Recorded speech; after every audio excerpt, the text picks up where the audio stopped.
എല്ലാവർക്കും പുതിയൊരു വീഡിയോയിലേക്ക് സ്വാഗതം. അടുക്കള എന്ന വൃത്തിയായി ഇരിക്കാൻ എന്തൊക്കെ ശ്രദ്ധിക്കണമെന്ന് നോക്കാം. നമ്മളെ വീട്ടമ്മമാര് ഒരു ദിവസം ഏറിയ ഭാഗവും ചെലവഴിക്കുന്നത് അടുക്കളയിലാണല്ലേ. അപ്പൊ അടുക്കള നല്ല വൃത്തിയായിട്ട് ഇരിക്കാൻ വേണ്ടിയുള്ള കുറച്ച് ടിപ്സ് ആണ് ഞാൻ പറയാൻ പോകുന്നത്. തീർച്ചയായിട്ടും നിങ്ങൾക്ക് ഉപകാരമാവും. ഓരോ ടിപ്സും നിങ്ങൾ ഫോളോ ചെയ്താൽ അടുക്കള എന്നും നല്ല വൃത്തിയായിട്ട് ഇരിക്കും. അപ്പൊ നമുക്ക് വീഡിയോയിലേക്ക് പോവാം. ഹലോ, അപ്പൊ നമുക്ക് ഒന്നാമത്തെ ടിപ്പ് നോക്കിയാലോ. ഒന്നാമത്തെ ടിപ്പ്, നമ്മൾ ഭക്ഷണം കഴിക്കുന്ന പാത്രം ഉണ്ടല്ലോ, അത് അപ്പപ്പോ തന്നെ കഴുകി വെക്കുക. അത് എല്ലാവർക്കും അറിയുന്ന കാര്യമാണ്. പക്ഷെ എന്നാലും മടി കാരണം നമ്മൾ സിങ്കിന്റെ അടുത്ത് കൂട്ടി കൂട്ടി ഇടുമല്ലേ. അങ്ങനെ ഇടാതെ കഴിക്കുന്ന പാത്രം അപ്പൊ തന്നെ കഴുകുക. അതില് നമ്മളിപ്പോ വീട്ടിലൊരു 5 അംഗങ്ങൾ ഉണ്ടെങ്കിൽ ഓരോ പേരും കഴിക്കുന്ന ഭക്ഷണത്തിന്റെ പ്ലേറ്റ് ഓരോരാളും കഴുകി വെച്ചാൽ ആ ഒരു ബുദ്ധിമുട്ട് ഒഴിവാകും. അപ്പൊ അത് ഒന്നാമതായിട്ട് ശ്രദ്ധിക്കുക. കഴിക്കുന്ന പാത്രം അപ്പൊ തന്നെ ക്ലീൻ ചെയ്ത് വെക്കുക. ടിപ്പ് നമ്പർ 2, നമ്മൾ അടുക്കളയിൽ സിങ്ക് ഉണ്ടല്ലോ, അത് രാത്രി കിടക്കുന്നതിന് മുന്നേ എപ്പോഴും ക്ലീൻ ചെയ്യണം കേട്ടോ. അത് ഡിഷ് വാഷ് ലിക്വിഡോ ബേക്കിംഗ് സോഡയോ മിക്സ് ആക്കിയ മിശ്രിതം കൊണ്ടോ അല്ലാണ്ട് സാധാരണ ഡിഷ് വാഷ് ലിക്വിഡ് ഉപയോഗിച്ചിട്ട് ബ്രഷ് ഉപയോഗിച്ച് നല്ല പോലെ കഴുകി ക്ലീൻ ആക്കിയിട്ട് വേണം നമ്മൾ ഉറങ്ങാൻ പോകാൻ വേണ്ടിയിട്ട്. ഇത് നമ്മൾ ഡെയിലി ചെയ്യണം. ചെയ്യാതിരിക്കുമ്പോൾ ഒരു പ്രശ്നം എന്താന്ന് വെച്ചാല് ചില സമയത്തൊക്കെ നമ്മൾ കാണും ഇങ്ങനെ വല്ലാണ്ട് വൃത്തികേടായിട്ട് ആകെ ചളി പിടിച്ച് നമുക്ക് തന്നെ കാണുമ്പോൾ ആകെ ഛർദ്ദിക്കാൻ പറ്റുന്ന അവസ്ഥയിലാവും സിങ്കിന്റെ അവസ്ഥ. അങ്ങനെ ആകാതിരിക്കാനാണ് ഡെയിലി ഇത് ചെയ്യാൻ പറയുന്നത്. ഇത് നമ്മുടെ റൂട്ടീന്റെ ഭാഗമായിട്ട് നമ്മൾ നിർബന്ധമായിട്ടും ചെയ്യണം. രാത്രി ഉറങ്ങാൻ പോകുന്നതിന് മുന്നേ അടുക്കളയിലെ സിങ്ക് സോപ്പ് ഉപയോഗിച്ച് കഴുകി ക്ലീൻ ആക്കി വെക്കുക. ഇത് നിങ്ങൾ മസ്റ്റായിട്ട് ഫോളോ ചെയ്യുക. മൂന്നാമതായിട്ട് പറയാനുള്ള ടിപ്പ് എന്ന് വെച്ചാല്, നമ്മ ഭക്ഷണം പാകം ചെയ്യുമ്പോ എണ്ണ ഉപയോഗിച്ചിട്ട് ഇപ്പൊ വറുത്തിട്ടൊക്കെ ഇടുന്ന ചെയ്യുന്ന സമയത്ത് കടുക് പൊട്ടുമ്പോഴും എണ്ണ ഇങ്ങനെ സ്പ്രെഡ് തെറിക്കും അല്ലെ.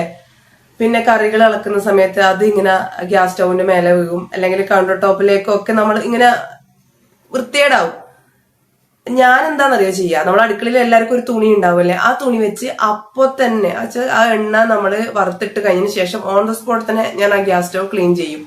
അത് എനിക്ക് കൗണ്ടർ ടോപ്പിനും അപ്പൊ തന്നെ തുടച്ചു മാറ്റും. നമ്മളെല്ലാ ജോലിയും കഴിഞ്ഞ് ലാസ്റ്റ് ഇത് ക്ലീൻ ചെയ്യാന്ന് വെക്കുന്ന സമയത്ത് അതൊരു ഭാരമില്ല പണിയായിട്ട് തോന്നുകയും ചെയ്യും. ചില സമയത്ത് മടി പിടിച്ചാൽ നമ്മൾ എന്ത് ചെയ്യുന്നറിയോ, പിന്നെ ക്ലീൻ ആക്കാന്ന് വിചാരിച്ചിട്ട് അവിടെ ഇട്ടിട്ട് പോകും. അപ്പൊ അടുക്കള കാണുമ്പോൾ ഒരു വൃത്തി ഉണ്ടാവില്ല. അത് അങ്ങനെ തന്നെ കിടന്നാൽ പിന്നെ അത് വൃത്തിയാക്കുന്നത് ബുദ്ധിമുട്ടാണ്. അപ്പൊ ഓൺ ദ സ്പോട്ടിൽ തന്നെ ഇതുപോലുള്ള സംഭവങ്ങൾ ഒരു തുണി വെച്ച് ക്ലീൻ ചെയ്യാൻ ശീലിക്കുക. അപ്പൊ അതെല്ലാരും ശ്രദ്ധിക്കുക. നാലാമതായിട്ട് നമ്മൾ ശ്രദ്ധിക്കേണ്ടത്, അടുക്കളയിൽ എല്ലാവരും ഒരു വേസ്റ്റ് ബിൻ വെച്ചിട്ടുണ്ടാവും. ഫുഡ് വേസ്റ്റും കാര്യങ്ങളും അത് കമ്പോസ്റ്റ് ആക്കി മാറ്റുന്നവര് ആ രീതിയിൽ ചെയ്യുക.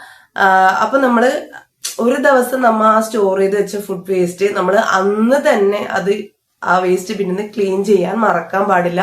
പിറ്റത്തെ ദിവസത്തേക്ക് വെക്കുമ്പോൾ ഒരു പ്രശ്നമില്ലെന്ന് വെച്ചാൽ എന്തായാലും വല്ലാണ്ട് ദുർഗന്ധം വരും. അടുക്കളയിൽ ആ ഒരു മോശം സ്മെല്ല് നമുക്കൊരു പണിയെടുക്കാൻ ഒരു ഹാപ്പിനെസ് നമുക്ക് അടുക്കളയിൽ തരൂല. നമുക്ക് എന്തെങ്കിലും ഒരു ഫുഡ് വേസ്റ്റ് ഇടാൻ പിന്നെ തന്നെ പിറ്റേന്നാളത് തുറക്കുന്ന സമയത്ത് വല്ലാണ്ട് ദുർഗന്ധം വരും വേസ്റ്റ് ബിന്നിന്. അപ്പൊ തീർച്ചയായിട്ടും അതാത് ദിവസത്തെ ഫുഡ് വേസ്റ്റ് അന്ന് തന്നെ ക്ലീൻ ചെയ്യുക. പിറ്റത്തെ ദിവസത്തേക്ക് മാറ്റി വെക്കാൻ പാടില്ല. അപ്പൊ ഇതും എല്ലാരും മസ്റ്റായിട്ട് ഫോളോ ചെയ്യുക. അഞ്ചാമതായിട്ട് നമ്മൾ ശ്രദ്ധിക്കേണ്ടത്, ആഴ്ചയിൽ ഒരിക്കൽ ഫ്രിഡ്ജ് ക്ലീൻ ചെയ്യാനാണ് കേട്ടാ. അപ്പൊ പഴയ പച്ചക്കറി ചീത്തയായി പോയിട്ടുണ്ടാവും, ചിലപ്പോൾ എന്തെങ്കിലും ഭക്ഷണ സാധനം വെച്ചിട്ട് മറന്നു പോയിട്ടുണ്ടാവും. അപ്പം ഇതൊന്നും ഇല്ല ഫ്രിഡ്ജിൽ നിന്ന് ഉറപ്പാക്കാൻ ആഴ്ചയിൽ ഒരു ദിവസം ഒരു പരിശോധന നിർബന്ധമാക്കണം. അത് നോക്കിയാൽ മാത്രം പോരാ, ക്ലീൻ ചെയ്യാനും കൂടെ അറിയണം. ക്ലീൻ ചെയ്യും കൂടെ വേണം. ഭക്ഷണ സാധനം മാത്രം, നമ്മുടെ ഫ്രിഡ്ജിന്റെ പിറകിൽ വെള്ളം വരുമല്ലോ, ഇങ്ങനെ ആ വെള്ളം വരുന്നത് എടുത്ത് മാറ്റിയിട്ടില്ലെങ്കിൽ കൊതുക് വളർന്നിട്ട് വല്ലാണ്ട് കൊതുക് പെരുകാനുള്ള സാധ്യതയും കൂടുതലാണ്.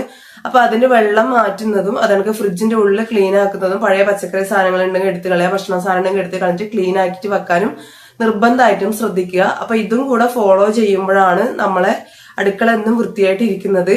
അപ്പം ഈ അഞ്ചാമത്തെ ടിപ്സ് നിങ്ങൾ ശ്രദ്ധിക്കുക. ഇതും കൂടെ മസ്റ്റായിട്ട് ഫോളോ ചെയ്യുക. ആറാമതായിട്ട് നമ്മൾ ശ്രദ്ധിക്കേണ്ട കാര്യം, ഭക്ഷണം പാകം ചെയ്യുന്ന സമയത്ത് ഉപ്പ്, മസാല, എണ്ണ ഇതെല്ലാം നമ്മൾ റാക്കിൽ നിന്ന് എടുക്കുമല്ലേ. എടുത്തിട്ട് എന്ത് ചെയ്യും, കൗണ്ടർ ടോപ്പിലോ അല്ലെങ്കിൽ അടുക്കളയിലില്ല ടേബിളിന്റെ മുകളിലോ നമ്മൾ വെക്കും. അതൊരു പലചരക്ക് കടയിൽ പോയാണെങ്കിൽ ഇങ്ങനെ നിരത്തിയിടും. പിന്നെ എടുത്ത് വെക്കാന്ന് വിചാരിച്ചിട്ടാണ് നമ്മൾ ചെയ്യുക ഇതുള്ള കാര്യങ്ങള്. അപ്പൊ ഇതിങ്ങനെ നിരത്തിയിടുന്ന സമയത്ത് കാണാൻ അഭംഗിയായിരിക്കും. പെട്ടെന്ന് ആരെങ്കിലും വന്ന് കയറുമ്പോൾ നമ്മൾ അടുക്കള വൃത്തിയില്ലാന്ന് ആൾക്കാർ ചിന്തിക്കും. അപ്പൊ നമ്മൾ ആ പാചകം ചെയ്യുന്ന സമയത്ത് തന്നെ എന്ത് ചെയ്യുക, ഓരോ സാധനം എടുക്കുമ്പം അതിന്റെ സ്ഥാനത്ത് തന്നെ വെക്കുക. ഇപ്പൊ ഒരു കടുക് എടുത്താൽ ആ കടുക് എവിടെയാന്ന് വലുത് ആ സ്ഥാനത്ത് തന്നെ വെക്കുക. ഒരു എണ്ണ എടുത്താല് ആ എണ്ണ എവിടെയാന്ന് വേണ്ടത് അതിന്റെ അതേ സ്ഥാനത്ത് വെക്കുക. പല സ്ഥലങ്ങളിലായിട്ട് വലിച്ചിടാണ്ട് ഏതാ സ്ഥാനത്ത് തന്നെ വെക്കുന്നതാണ് നമ്മൾ അടുത്തതായിട്ട് ശ്രദ്ധിക്കേണ്ട ടിപ്പ്. അപ്പൊ ഇതും നമ്മൾ അടുക്കള വൃത്തിയായിട്ടിരിക്കാൻ വേണ്ടി നമ്മൾ ചെയ്യേണ്ട ഒരു കാര്യമാണ്. അപ്പൊ ഇതും കൂടെ ഈ ഒരു ടിപ്പും കൂടെ നിങ്ങൾ ഫോളോ ചെയ്യുക. ഏഴാമതായിട്ട് നമ്മൾ ശ്രദ്ധിക്കേണ്ട കാര്യം, പാത്രം ഉണങ്ങിയതിന് ശേഷം അതാത് അലമാറയിൽ വെക്കാന്നുള്ളതാണ്. ഇപ്പൊ എനിക്ക് എന്ന് വെച്ചാൽ ഒരു മോഡുലാർ കിച്ചൺ ഒന്നും അല്ല, നമ്മൾ റെന്റിന് നിൽക്കുന്നതാണ്. അപ്പൊ ഒരു പ്ലാസ്റ്റിക്കിന്റെ ഒരു കബോർഡിലാണ് ഞാൻ സ്റ്റോർ ചെയ്യുന്നത്. അപ്പൊ ഉണങ്ങിക്കഴിഞ്ഞതിന് ശേഷം അതിന്റെ അകത്തെടുത്ത് വെക്കും. അല്ലെങ്കിൽ ചെറിയ എന്തെങ്കിലും നനവുണ്ടെങ്കിൽ ഒരു തുണി വെച്ച് ഞാനത് ക്ലീൻ ചെയ്ത് അപ്പൊ തന്നെ മാറ്റി വെക്കുക ചെയ്യുക. കാരണം നമ്മൾ ഇത് മാറ്റി വെച്ചിട്ടില്ലെങ്കിൽ പിന്നെ അടുത്ത ഭാഗം വരുമല്ലോ, ഭക്ഷണം കഴിച്ച് എന്തെങ്കിലും കഴുകാനും കാര്യങ്ങളും ഇതിന്റെ മുകളിൽ എടുത്ത് വെക്കാൻ പറ്റുമെന്ന് വെച്ചാല് ഈ ഉണങ്ങിയ പ്ലേറ്റും കൂടെ വേറൊരു നനഞ്ഞ പാത്രം നമ്മൾ വെക്കുന്ന സമയത്ത് എല്ലാം കൂടെ നനഞ്ഞ് ആകെ വൃത്തികേടാവും. അപ്പൊ അതിന് പകരം എന്ത് ചെയ്യണമെന്ന് അറിയോ, നമ്മൾ കഴുകി വെച്ച പാത്രം ഉണങ്ങിയതിന് ശേഷം ഇനി ചെറിയ നനവുണ്ടെങ്കിൽ അത് തുണി വെച്ച് തുടച്ച് അപ്പൊ തന്നെ അതിന്റെ സ്ഥാനത്ത്, ഒരാൾക്കും ഓരോരോ തരത്തിലുള്ള അടുക്കളയായിരിക്കും, എങ്ങനെയാണോ നിങ്ങൾ സ്റ്റോർ ചെയ്യുന്ന വെച്ചാൽ അതേ വെക്കുന്ന സ്ഥാനത്ത് ഉണങ്ങിയ പാത്രങ്ങൾ മാറ്റുക എന്നുള്ളതാണ് നമ്മൾ അടുത്തതായിട്ട് ശ്രദ്ധിക്കേണ്ട കാര്യം. അപ്പൊ ഇതും നിങ്ങൾ ഫോളോ ചെയ്യുക. അടുത്തായിട്ട് നമ്മൾ ശ്രദ്ധിക്കേണ്ട കാര്യം, എക്സോസ്റ്റ് ഫാനും ചിമ്മിനിയും ആഴ്ചയിൽ ഒരിക്കൽ ക്ലീൻ ചെയ്യാൻ വേണ്ടിയിട്ടാണ്. നിർബന്ധമായിട്ടും നമ്മൾ ഫ്രിഡ്ജ് ആഴ്ചയിൽ ഒരിക്കൽ ക്ലീൻ ചെയ്യുന്ന കാര്യം പറഞ്ഞു അല്ലെ, അതുപോലെ നിർബന്ധമായിട്ടും എക്സോസ്റ്റ് ഫാനും ഈ ഒരു ചിമ്മിനിയും ആഴ്ചയിൽ ഒരിക്കലും നമ്മൾ ക്ലീൻ ചെയ്യണം. എന്റെ അടുക്കളയിൽ എക്സോസ്റ്റ് ഫാനും ചിമ്മിനിയും ഇല്ല കേട്ടോ. അപ്പൊ ഇല്ലവരെ കാര്യമാണ് പറയുന്നത്. ഇത് നിർബന്ധമായിട്ടും ക്ലീൻ ചെയ്യുക. ഇതും നമ്മുടെ അടുക്കള എന്നും വൃത്തിയായിട്ട് വെക്കാനുള്ള ടിപ്പിൽ ഒന്നാണ്. അപ്പൊ ഇതും ഫോളോ ചെയ്യുക. അടുത്ത ടിപ്പ് നമ്മൾ ശ്രദ്ധിക്കേണ്ടത്, നമുക്കൊരു ഫ്രഷ് ഫീലിംഗ് കിട്ടാനും ഒരു മൈൻഡ് നല്ല സുഖമായിട്ട് പണിയെടുക്കാനും വേണ്ടിയിട്ടുള്ള ഒരു കാര്യമാണ്. ഈ ഗ്രാമ്പൂവും കറുവപ്പട്ടയും കൂടെ ചെറുതായിട്ട് പൊടിച്ചിട്ട് നമുക്ക് പുകച്ചെടുക്കാം. നമ്മളിപ്പോ ചന്ദനത്തിരിയൊക്കെ പുകയ്ക്കുന്നില്ലേ, അത് കണക്ക് അതിട്ടിട്ട് ജസ്റ്റ് ഒന്ന് പുകച്ചാൽ ആ പുക അടുക്കളയിൽ നമുക്ക് നല്ല സ്മെല്ലും കിട്ടും, നമുക്കൊരു ഫ്രഷ് ഫീലിംഗ് തരും ആ ഒരു സ്മെല്ല്. അപ്പൊ ആ പുകക്കുന്നത് നമുക്കൊരു പോസിറ്റീവ് വൈബുമാണ്. അടുക്കളയിൽ ആ ഒരു അന്തരീക്ഷം നമ്മളെ മൂഡ് നന്നാക്കാൻ വേണ്ടിയിട്ടുള്ള ഒരു ടിപ്പും കൂടെയാണ്. അപ്പൊ ഇങ്ങനെ ചെയ്യാത്തവരുണ്ടെങ്കിൽ നമ്മൾ പണിയെടുക്കുന്ന സമയത്ത് ഇതുപോലെ ഒന്ന് ചെയ്തു നോക്കുക. ആദ്യം തന്നെ അടുക്കളയിലേക്ക് വന്ന് ആ ക്ലീനായ അടുക്കളയിലേക്ക് നമ്മൾ വരുമ്പോ തന്നെ നമുക്കൊരു സുഖം ഉണ്ടാവും. നമ്മൾ ഈ പറഞ്ഞ കാര്യങ്ങളൊക്കെ കറക്റ്റ് ആയിട്ട് ഫോളോ ചെയ്യുമ്പോൾ അടുക്കള എന്നിപ്പം പിറ്റേന്നാൾ എഴുന്നേറ്റ് വരുമ്പോ രാവിലെ നല്ല ഭംഗി ഉണ്ടാവും കാണാൻ വേണ്ടി. അപ്പൊ വന്ന ഉടനെ തന്നെ ഇതുപോലെ എന്തെങ്കിലും പുകച്ചാല് അതിന്റെ ആ ഒരു മണവും ആ ഒരു ഫീലിംഗ് അതിങ്ങനെ ചെയ്തു നോക്കുക, നിങ്ങൾക്ക് മനസ്സിലാവും, നല്ല രസമാണ്. അപ്പം അതാണ് അടുത്ത ടിപ്പ്.